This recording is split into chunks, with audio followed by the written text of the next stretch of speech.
If you have been wondering why the government have been implementing so much tax reform lately, then you really need to watch this.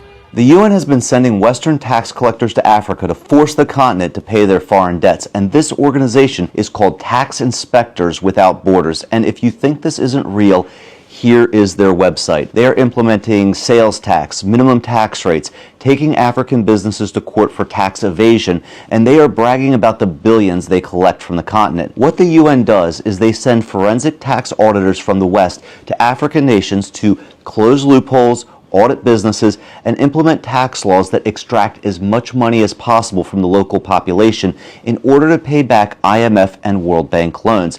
And they are very good at what they do. Tunisia was one of the first countries to work with the UN tax collectors in 2015. And since then, the Tunisian government has increased tax revenue over 50% relative to GDP. Recently, you've probably seen different tax reform laws in West Africa, Kenya, among others, and all were pretty unpopular, but they were implemented with a carrot and stick methodology.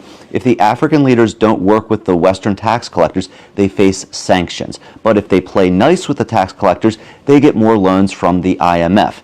And you've probably figured out this game already. The West is getting the African nations to run up large debts, then training the African governments to collect the interest payments from the local population, and that money then goes to Western banks.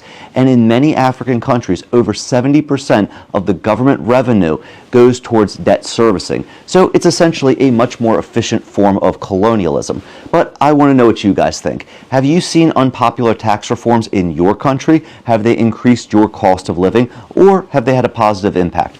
So, at this point, the thing is, I don't know about you, but to me, I feel like someone is trying really hard to actually use my BVN to borrow money from all these loan apps.